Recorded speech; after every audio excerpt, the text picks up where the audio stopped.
C'est cruel. C'est cruel au vu de ce qu'on a vu, au vu de ce qu'on les deux équipes nous ont proposé. Ok, on a eu un super match. Il faut quand même le reconnaître. On a eu un super match, on a eu vraiment des super moments qui sont passés ce soir au stade Vélodrome. Mais c'est vrai que bah, quand t'es Marseillais, tu fais un peu la gueule. Tu fais un peu la gueule parce que oui, bah, tu fais un peu parce que oui, ce que tu as vu sur le terrain avec tes hommes qui se sont battus, qui ont été menés 2-0, qui reviennent à 2 peu de partout. Et puis finalement, tu te dis dans ta tête, ben, il y a peut-être cette possibilité. Et tu vois ce but de Saïd qui finalement fait mal. Mais à la fois, tu es aussi, voilà, tu te dis ça fait chier. Et au final, tu te dis aussi, ben, il y a quand même de l'espoir. Et justement, nous allons revenir là-dessus.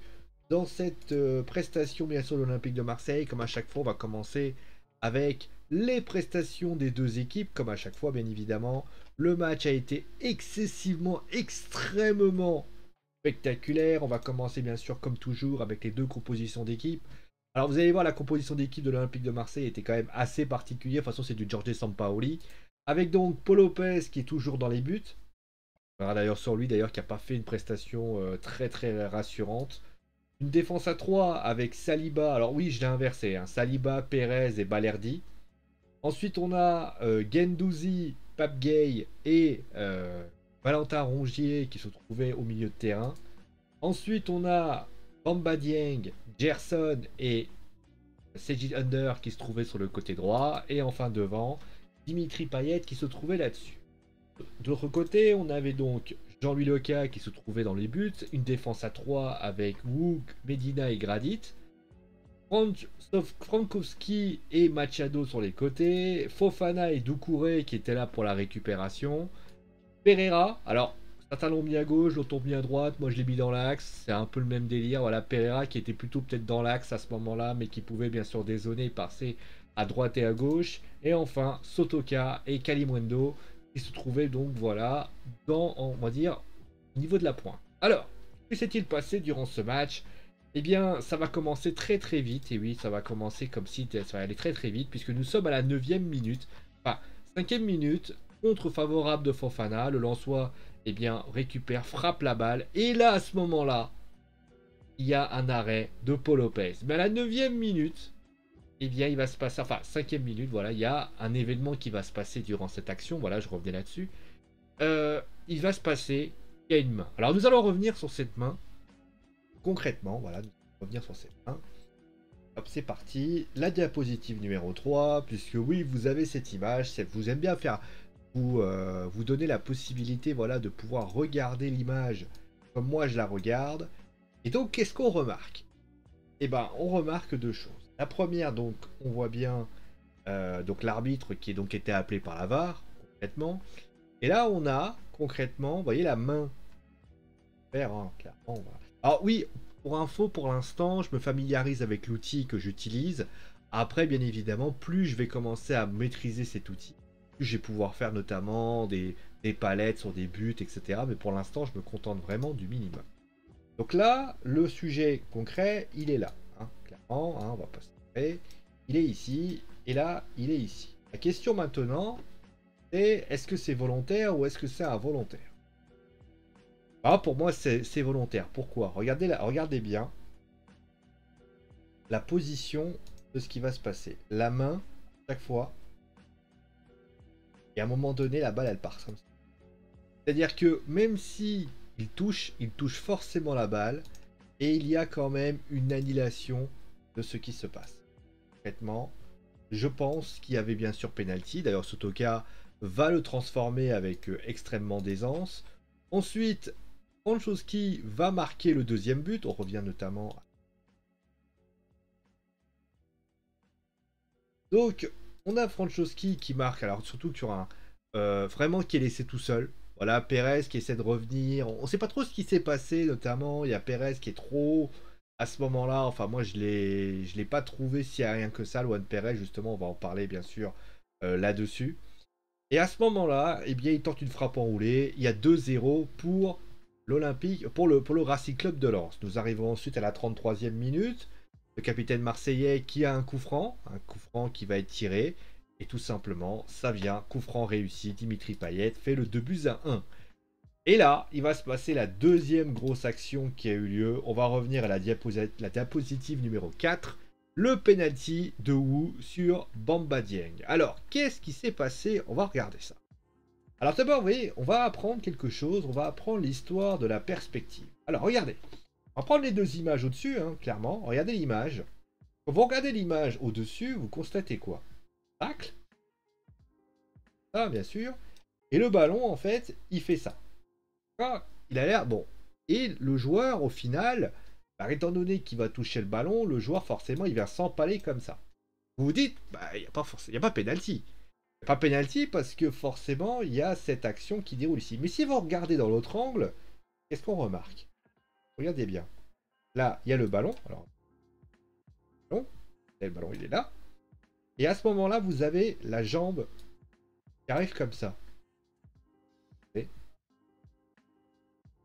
ballon, il est toujours là, lui. C'est que le ballon, lui, il n'a pas... En fait, et au bout d'un moment, vous avez la jambe qui part comme ça et qui fait que ça part. Mais si on regarde bien, la balle, concrètement, elle n'a pas bougé. Regardez. C'est la même photo. Hein. Regardez, on n'a pas bougé. La photo, elle est la même. À ne serait-ce que 2 secondes de décalage. La balle. Voilà. Donc ça veut dire que concrètement, si on suit la logique, il attrape la jambe de Bamba Dieng. Et juste après, concrètement, il envoie la balle comme ça. Donc il rattrape la balle de Bamba Dieng. Mais le truc, c'est que ce qu'il fait en plus, pour ainsi dire, c'est qu'il prend la jambe d'abord et après il prend la balle. Ça veut dire qu'il y a forcément penalty cette situation-là. Voilà, ça c'est la première chose, pour ainsi dire. Voilà, c'est bien comme quoi, vous voyez, j'aime bien utiliser cette histoire de nouvelles fonctionnalités que j'ai trouvées, parce que finalement ça donne, comme qui dirait, plusieurs perspectives. Et là, la perspective a été donnée. Et donc Dimitri... Oh, attention. Donc, égalisation de l'Olympique de Marseille, donc Dimitri Payet, de partout, etc. On arrive donc à la seconde mi-temps, et à la seconde mi-temps, il va y avoir du remaniement tactique du côté de l'Olympique de Marseille. Alors, 2 joueurs vont partir, comme je dis, vous avez vu, donc Valentin Rongier et Pape Gay, et 2 joueurs vont arriver, Paul Lirola et Conrad de la Fuente. Alors, vous inquiétez pas, Conrad de la Fuente, bien sûr, il n'a pas joué là, hein, c'est pas la peine de me faire hurler, on va bien sûr voir le changement tactique maintenant. Donc, qu'est-ce qui va se passer? Donc, Paul Lirola, lui, va rester là. Il va se passer donc que Cora de la Fuente va jouer côté. Et Gerson, lui, va descendre. Payet, lui, va redescendre. Et Bamba Dieng va jouer sur ce système-là. Et justement, on va en parler. Et justement, bah, ça porte ses fruits au début. Puisqu'il y a 56e minute, il y a une frappe magnifique sur la barre. Il y a Leca qui est décisif sur une tête de Bamba Dieng. Et on se dit bah, que l'Olympique de Marseille va a priori gagner parce qu'ils sont beaucoup mieux, beaucoup plus forts. Mais à la 68e minute, Saïd tente une frappe du pied droit, ça manque de quelques centimètres. Et à la 71e minute, combinaison sur l'aile droite entre Klose et Sotoka. Le dernier, on va dire, Sotoka, eh bien, centre pour Saïd. Enfin, Klose donne pour Sotoka qui centre, tout simplement, comme il s'est passé pour le début. Tête de Saïd, qui donc finalement devance Saliba et envoie la balle au fond des filets. Il va se passer qu'à la 81e minute, Sotoka réussira peut-être à crocheter Gerson et tentera de réussir à faire un petit pont. Il tente une frappe, mais Paul Lopez récupère la balle sans problème, pour ainsi dire. En tout cas, Paul Lopez était intervenu. Ça, c'est très intéressant. Bon, qu'est-ce qu'on peut dire de ce match? Alors, je pense que si on regarde ce match, c'est vrai que dans la physionomie, il y a eu de l'intensité, il y a eu de l'envie, il y a eu vraiment ce qu'il fallait. Moi, ce que je peux constater, c'est que le système, en tout cas, Lens a fait une bien meilleure rencontre, stratégiquement parlant, que l'Olympique de Marseille. L'Olympique de Marseille a eu 2 temps forts. Ils ont eu le temps fort avant la mi-temps, qui notamment a été organisé par ces 2 buts que l'on a pu voir. Et puis il y a notamment l'après, où tu as notamment 10 minutes, où tu vois les Lensois qui se font bouffer pour ainsi dire. Mais ce qui est intéressant, c'est que Jorge Sampaoli a, pour ainsi dire, voulu gagner la gagne et c'est tout ce qu'il a voulu faire. Mais quelqu'un comme Franck Hayes a eu la bonne idée d'ajuster son dispositif en fonction de l'équipe adverse. Il a fait rentrer notamment Kakuta, il a fait rentrer Saïd pour justement pour que le ballon puisse être donné. Et au final, le coaching il est gagnant puisque Saïd marque le but Mais plus important, c'est qu'au fil du temps, après ce changement, on a vu des Marseillais beaucoup moins, on va dire, dans la profondeur, beaucoup moins intéressants. Jorge Sampaoli, lui, s'est trompé, parce qu'il a fait sortir Bamba Dieng. Alors, l'idée, pour dire intéressante, mais le problème, c'est que Bamba Dieng avait cette qualité de point de fixation devant qui faisait que Cora de la Fuente et Sergi Lander avaient cette capacité de pouvoir se projeter vers l'avant. Et justement d'avoir cette profondeur. Le fait qu'il n'y ait plus cette point de fixation faisait que Dimitri Payet récupérait son poste de numéro 9, ou alors c'était Aminarit. En tout cas, Aminarit et Dimitri Payet, il y avait les deux qui étaient en train de se dire qu'est-ce qu'il fallait faire. Le problème à ce moment-là, c'est qu'étant donné que tu mets Aminarit devant ou Dimitri Payet, ce ne sont pas des points de fixation, mais plus des dribbleurs, pour ainsi dire, ça a démonté les trains du côté de l'Olympique de Marseille qui a justement manqué justement de derniers gestes par rapport à ça. De plus, les Marseillais commençaient sérieusement à fatiguer, on le sait, le rendement de Jorge Sampaoli étant si dur, tu as cette situation pour ainsi dire. Donc on peut tout simplement signaler que d'un point de vue stratégique, d'un point de vue tactique, le Racing Club, le RC Lens a été plus intelligent. On fait aussi quelque chose qui peut paraître étonnant, mais à deux partout, on aurait pu imaginer, notamment surtout en début de mi-temps, deuxième mi-temps, que les Lensois prennent le bouillon et soient un peu perdus. Ils ont toujours resté très calmes, ils ont essayé voilà, de faire très attention à ça, ils ont essayé de garder leurs fondamentaux, ils ont vu notamment que ça allait être compliqué, ils ont essayé de jouer justement à essayer de paniquer un peu, ils ont vu que l'entraîneur a trouvé les petites choses de ci, de là, et c'est peut-être l'erreur de l'Olympique de Marseille. C'est-à-dire que l'Olympique de Marseille, qu'est-ce qu'ils se sont dit? Ils se sont dit, on va jouer, c'est d'avoir voulu, c'est de se dire, en fait, j'ai eu l'impression, alors après c'est à tort ou à raison, que l'Olympique de Marseille a voulu la victoire. Alors c'est très bien de vouloir la victoire, et c'est ce qu'il faut. Attention, c'est pas ce que je dis. Mais je pense que vouloir la victoire ne veut pas dire faire tout pour avoir la victoire. C'est-à-dire que là, enlever Jorge Sampaoli s'est dit je vais mettre des techniciens, des créateurs pour essayer concrètement de pouvoir essayer de trouver le truc. C'est que malgré le fait qu'il a fait cette situation, il a omis un petit problème, notre cher Jorge Sampaoli, c'est que Dimitri Payet en 9 au 9 ou à Aminarit, ça ne fonctionne pas. Ça ne fonctionne pas parce que les joueurs sont obligés de reculer. Aminarit, il a fait une entrée assez très discrète parce que malheureusement, le point de fixation, parce que quand vous aviez Bamba Dieng, qu'est-ce qu'il faisait Bamba Dieng? Bamba Dieng, il restait là. Mais à ce moment-là, qu'est-ce qui se passait? C'est que les joueurs, lui, il arrivait et il servait de point de fixation ici. Donc concrètement, il avait la possibilité de faire quelque chose. Et vous aviez Cora de la Fuente et Sergi Zander qui pouvaient partir dans la profondeur. Maintenant, ça, maintenant, vous mettez Aminarit ici. Aminarit, il est ici. Et vous avez Payet ici. Donc qu'est-ce qui s'est passé? Vous avez Payet ici et Harit ici. Harit et Payet ne sont pas réellement des points de fixation. Donc, quand vous arrivez et que vous avez ici, bah, ça a des l'étau qui se trouvait vraiment serré, desserré à ce moment-là. Vous avez ces joueurs-là qui ont malheureusement tenté la profondeur, mais comme eux n'ont plus ce point de fixation, bah, ça a été plus facile de les récupérer. Ce que je veux dire, voilà, c'est ça que je veux dire, c'est que vouloir la victoire, c'est une chose, mais il ne faut pas oublier que l'équilibre, ce fameux équilibre que j'aime parler, eh bien, doit rester stable. Parce qu'en faisant ce qu'il a fait, je pense qu'il a oublié qu'il y avait un homme poser des problèmes en défense et à poser des problèmes latéralement. Donc finalement, qu'est-ce qui s'est passé? Au bout d'un moment, l'étreinte lensois s'est desserrée. Enfin, il a eu un desserrement lensois et concrètement, on a le sentiment, ouais, je me mets un peu trop près, on a eu ce problème, c'est que le desserrement lensois a eu comme le desserrement marseillais a eu la possibilité que les lensois ont été plus structurés à ce moment-là, ils ont posé plus de problèmes et au final, le but de Lens, eh ben, il arrive dans un temps fort lensois où au final, c'est quelque chose qui pourrait être donné. Donc là où je veux en venir, c'est que attaquer, c'est une chose. Encore une fois, c'est le fameux débat qu'on avait tout à l'heure. Attaquer, il faut. Gagner, il faut. Mais il ne faut pas que ce soit faut pas oublier que quand on. En fait, d'à côté, on a envie de dire, quand tu es entraîneur, tu tentes des coups et ça marche ou ça marche pas. Mais là, je pense que c'était une erreur de la part de Giorgio Sampaoli, sachant qu'il avait un mec en point de fixation qui pouvait, lui, justement, occuper la défense centrale lensoise et qu'il l'a retiré et ça a posé des problèmes. Après, j'ai envie de te dire, si tu n'essayes pas, tu...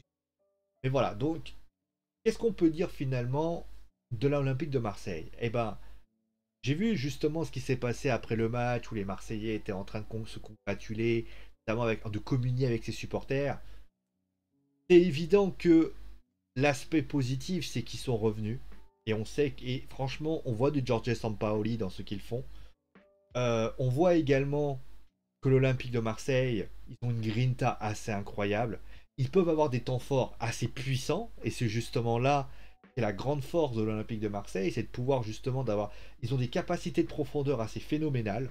Et ça, justement, avec ce point de fixation qui était Bamba Dieng, clairement, avec Milic qui va prendre sa place, ça peut être littéralement une équipe à suivre et à super suivre.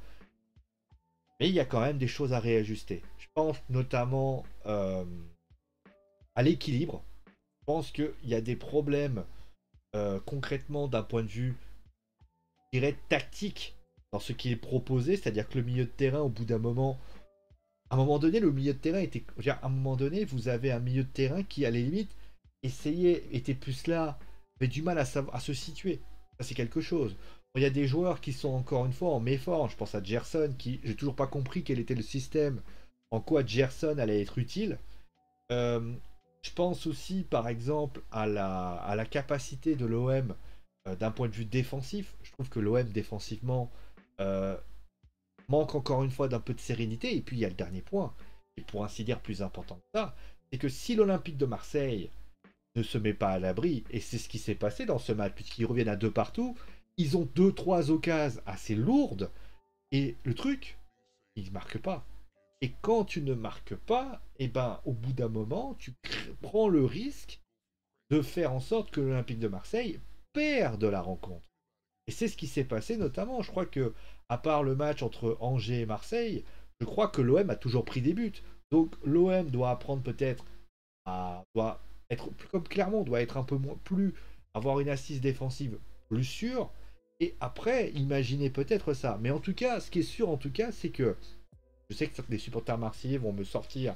Ouais, de toute façon, toi, t'aimes le cadenas. Non, pas du tout. C'est que là, le fait est, c'est qu'ils perdent 3 points. Mais ils perdent 3 points sur un souci d'équilibre. C'est dommage parce que moi, je pense que l'Olympique de Marseille, là, dans cette situation-là, surtout qu'ils reviennent dans le match, quand t'arrives pas à marquer, et c'est ce que je voulais dire, quand t'arrives pas à marquer, que les occasions, tu n'arrives pas à les mettre au fond, que ton système, il te cadenasse bien, on va le changer. Alors oui, le problème, c'est ça aussi, c'est que comme le système de Sampaoli demande beaucoup d'énergie, un mec comme Bamba Dieng, il est cramé, il peut plus rien faire. Mais à ce moment-là, bah, après, je pense que le jour où Bilic va revenir, à ce moment-là, Bamba Dieng pourra être justement le remplaçant de Aminarit, de Milic. Et forcément, il va dire, mais en tout cas, ce qui est très intéressant, c'est qu'en termes de qualité, l'équipe, elle joue beaucoup dans la profondeur et ça demande beaucoup d'énergie. Et le problème, c'est que bah, quand cette énergie, ils ne l'ont plus, bah, concrètement, c'est là qu'ils s'exposent et c'est ce qui s'est passé. D'où le fait que je dis que Frank Hayes, de mon point de vue, a été peut-être plus malin que Jorge Sampaoli puisqu'il a laissé passer l'orage en se disant que ça allait passer et c'est passé. Bon, voilà. Bon, on va passer à la suite avec donc tout simplement, le top et les flops. Hein. On va aller se reposer un peu parce que je travaille demain. Et oui, je reprends le boulot. Et oui. Donc, le premier, c'est Jean-Louis Leca. Parce que, pourquoi? Parce que on est de partout à ce moment-là. On débute le match, enfin, on débute la deuxième mi-temps. Et à ce moment précis, il y a une action énorme sur Bamba Dieng. Si la balle, elle rentre, le match, c'est plus le même. Il a une occasion, il la met au fond. Il l'empêche de la mettre au fond. Donc pour moi, c'est quand même un top. Parce qu'il fait vraiment le boulot par rapport à ça. Ensuite, eh bien, j'ai mis Dimitri Payet. Alors, c'est peut-être pas le Marseille. On pourra toujours dire que oui, hormis ses 2 buts, il n'a pas non plus pesé dans la rencontre. C'est vrai qu'il a été en courant alternatif. Mais j'ai aimé ça. J'ai aimé son état d'esprit, j'ai aimé ce qu'il a produit, j'ai aimé ce qu'il a proposé, j'ai aimé le fait que, voilà, il a essayé de se trouver des solutions.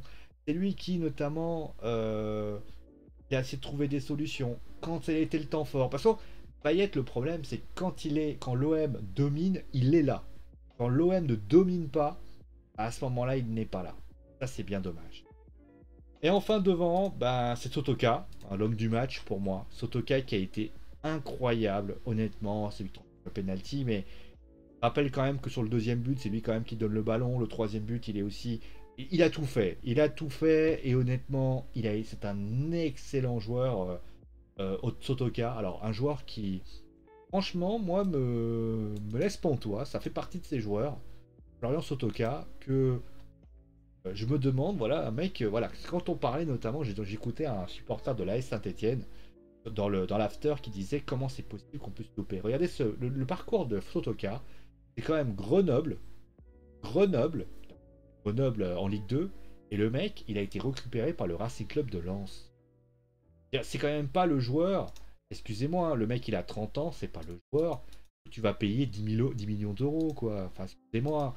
Donc c'est vrai que c'est un excellent joueur pour ainsi dire. Ensuite, il y a eu WoW, que j'ai trouvé. Comment dire? J'ai trouvé un peu moins. Voilà, donc il y a le penalty, bien sûr. Mais concrètement, il a parfois eu du mal avec notamment Bamba Dieng. J'ai trouvé extrêmement. Quand je parlais d'équilibre, justement, WoW, il a galéré face à Bamba Dieng. J'ai trouvé que Bamba Dieng, il a franchement. Alors certains vont me dire, oui, mais Bamba Dieng, il n'a pas fait une prestation, il n'a pas marqué, il n'a pas ci, il n'a pas ça. Oui, mais il était là. Il était là, il a posé des problèmes, et il s'est quand même créé. D'ailleurs, je vois la note de Foot Mercato, je trouve que c'est très sévère la note de Bamba Dieng. 3, je trouve ça quand même un peu sévère, pour ainsi dire. Ensuite, j'ai mis Gerson. Bon, Gerson, c'est un peu le même délire que d'habitude, hein. Je ne comprends pas le but de son. Alors, certes, il donne des passes, il est là, mais j'ai pas compris le rôle qu'il doit avoir. Parce qu'à l'OM, on va reprendre la composition d'équipe. Vous avez donc, au moment où il rentre, au moment où il est là, vous avez Payet, vous avez Cora de la Fuente, Sadi Jander, Amin Harit, il y a plein de créateurs. Quel est le rôle de Gerson? Quel est le rôle de Gerson? Moi, je ne comprends pas le rôle de Gerson dans le système marseillais. Si un Marseillais veut me l'expliquer, je serais très ravi de le savoir. Mais je trouve, en tout cas, il a du mal. En tout cas, après, on va dire qu'il faut qu'il s'améliore, il faut qu'il s'adapte. D'ailleurs, je trouve quand même du mieux en deuxième mi-temps où il a été plus présent. Mais il a été plus présent au moment de quoi? Quand il y avait ce point de fixation qui a été présent. Et concrètement, euh, là il a essayé d'être plus présent, il a été plus au-dessus, avec un Payet plus libre. Mais là, il a pu justement jouer un petit peu avec ses passes, avec sa tactique. Je ne comprends pas le jeu de Gerson. Après, j'espère un jour comprendre le jeu de Gerson, hein, mais pour ainsi dire, je ne le comprends pas. Et devant, alors, Pérez, parce que le deuxième but, il est pour lui. À un moment donné, en fait, il laisse trop d'espace à Frankowski. Il revient à un moment donné, mais bon, à un moment donné, il se fait voler.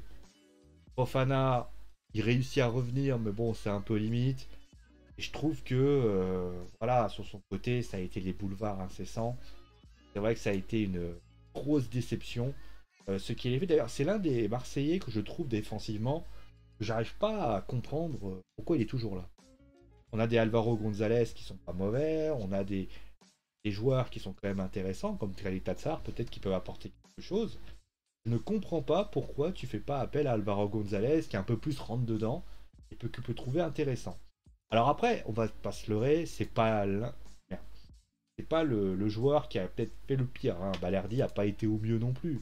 Et Saliba, j'en parle même pas. C'est vrai que Saliba, lui et Pérez, ça a été compliqué. Mais je trouve que lui, ça a été vraiment sur son côté, que ça a été compliqué. Mais en tout cas, ce qui est certain, c'est que, on va quand même le dire, la défense marseillaise a déçu, et je trouve que lui a plus déçu que.